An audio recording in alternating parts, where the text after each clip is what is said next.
Bonjour à tous et bienvenue sur la chaîne. On se retrouve aujourd'hui pour le taroscope du mois de septembre 2018 pour les taureaux, ascendant taureau et lune en taureau.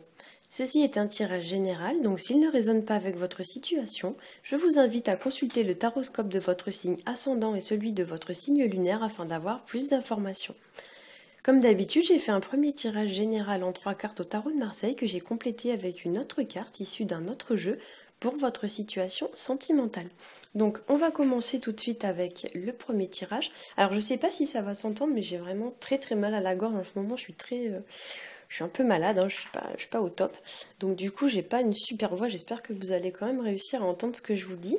Alors pour le premier tirage, donc pour la première carte, j'ai tiré pour vous la carte du mât. C'est une carte qui nous parle de mouvement en avant vis-à-vis d'une situation. C'est un peu l'idée d'avancer sans se retourner, hein.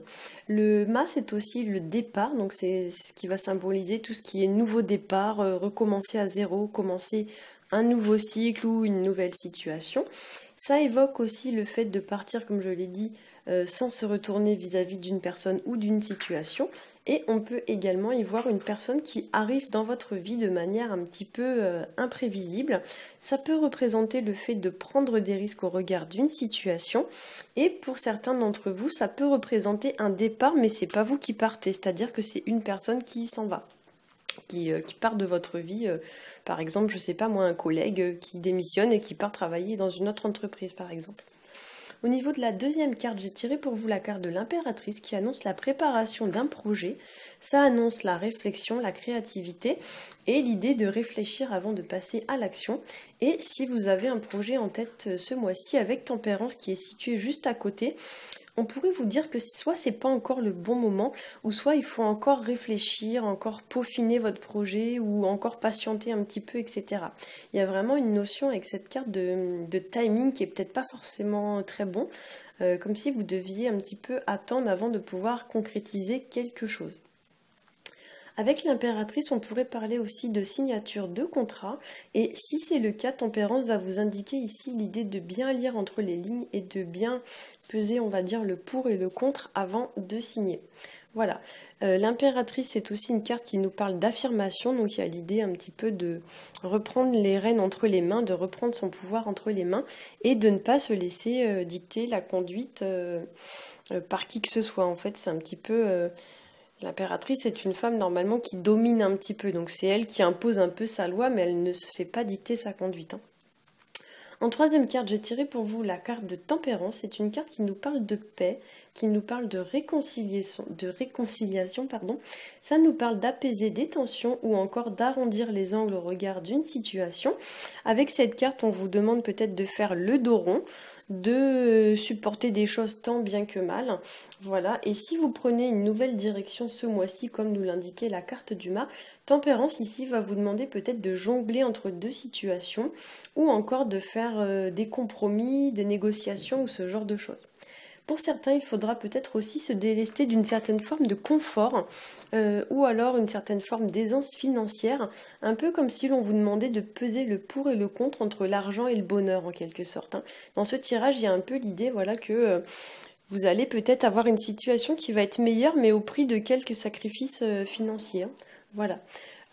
Tempérance, ça nous représente aussi tout ce qui va être de l'ordre de la santé, de l'énergie. Ça représente aussi le soin. Donc peut-être ici que pour certains, on va vous demander de vous accorder une certaine forme de pause, de repos ou de soin pour pouvoir repartir ensuite du bon pied. Alors, au niveau du tirage sentimental, j'ai tiré pour vous la carte des poissons.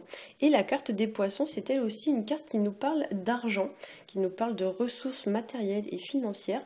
Et comme l'indiquait Tempérance, il est possible que certains doivent jongler un peu avec l'argent ce mois-ci, ou alors que certains aient du mal à joindre les deux bouts.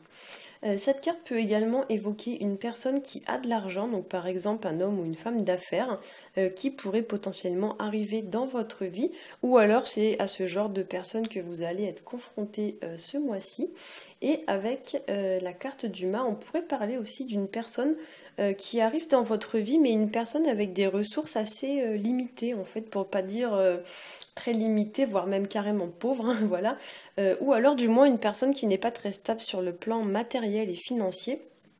Et avec tempérance, il y a un petit peu l'idée que peut-être cette personne pourrait ne pas forcément correspondre à votre niveau d'attente. Il y a un peu l'idée dans ce tirage d'une différence de niveau, voire même d'une différence entre guillemets de standing, comme si par exemple cette personne pourrait potentiellement vous convenir mais vous la trouvez pas assez bien pour vous. Enfin, il y a vraiment quelque chose de ce genre-là en fait, hein. Donc bien sûr ça ne va pas concerner tout le monde, hein, c'est un tirage général, mais peut-être que pour certains on va vous demander un petit peu d'aller voir au-delà des apparences matérielles et financières, si l'on peut dire ça comme ça, hein. Les poissons, ça représente aussi tout ce que l'on garde pour nous et qui n'est pas exprimé, comme si il y avait des choses qui se tramaient en profondeur en vous, mais qu'en surface, vous ne laissiez absolument rien paraître, vous faites comme si de rien n'était. Et peut-être qu'avec tempérance, ici, on va vous demander de revoir votre opinion, de peser un peu le pour et le contre. Il y a un peu l'idée que c'est peut-être pas forcément la meilleure attitude à adopter. Voilà, j'espère que ce tirage vous aura plu. Si c'est le cas, n'hésitez pas à liker, à partager et à vous abonner. Pour ma part, je vous souhaite un très bon mois de septembre et je vous dis à bientôt.